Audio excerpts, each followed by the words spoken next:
اللہ کے محبوب کی خدمت میں ایک شخص حاضر ہوا اور اس نے کہا کہ حضور میرا بیٹا مجھے اپنی چیزوں کو ہاتھ نہیں لگانے دیتا۔ تو آقا کریم نے اسے بلایا، کہا کہ تمہارا باپ کیا کہہ رہا ہے؟ اس نے عرض کی حضور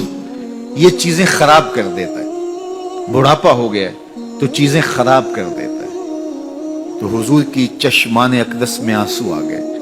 فرمایا ایک وقت تھا کہ اس کی چیزیں تو خراب کرتا تھا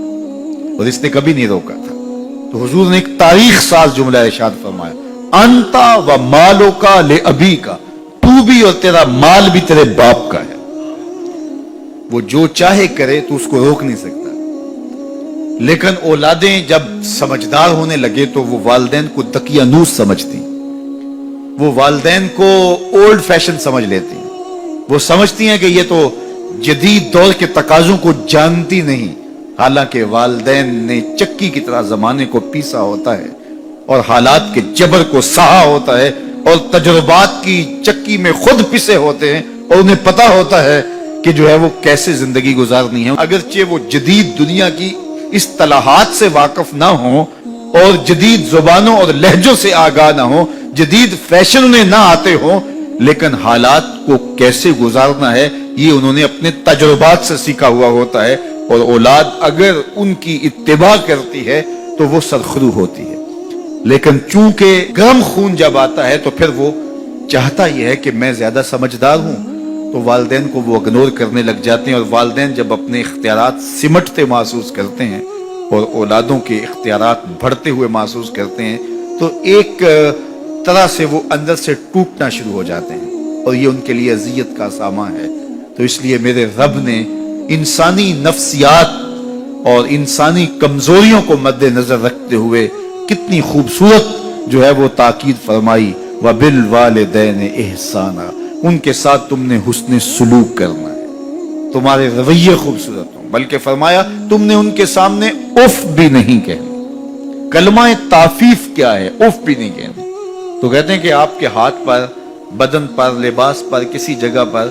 کوئی گرد، کوئی ریزہ پڑا ہوا ہو تو آپ اس کو پھونک سے ایسے اڑاتے ہیں، پھونک مارتے ہیں، تو اس سے جو آواز پیدا ہوتی ہے اس کو اف کہتے ہیں۔ تو کہا کہ اس قدر بھی ان کے سامنے تم اپنے معاملے کو پیش نہ کرو، والدین کے سامنے یوں محبت کا اظہار کرو۔ کلمہ تعفیف کے زمرے میں علماء نے یہ بھی لکھا ہے کہ ہر وہ رویہ جو ماں باپ کے لیے اذیت کا سبب ہو، ہر وہ کام جو والدین کے لیے اذیت کا سبب ہو، اس کو نہ کیا جائے۔ حضرت امام حسن رضی اللہ تعالی عنہ حضرت سیدہ فاطمہ الزہرا رضی اللہ تعالی عنہ کے ساتھ کھانا نہیں کھاتے تھے۔ ایک دن انہوں نے کہا بیٹا میری آرزو ہے کہ تم میرے ساتھ کھانا کھاؤ، لیکن میں دیکھتی ہوں کہ تم میرے ساتھ کھانا نہیں لیتے ہو۔ تو عرض کی امی جان میں اس ڈر سے آپ کے ساتھ کھانا نہیں لیتا کہ کسی لقمے کی طرف آپ کی نظر بڑھ گئی ہو اور آپ کا ہاتھ ابھی نہیں بڑھا اور میں پہلے اس لقمے کو اٹھا لوں جس کی طرف آپ کی نگاہ سبقت لے گئی ہے، اور آپ ماں ہونے کی وجہ سے مجھے نہ روکیں۔ وہ ایک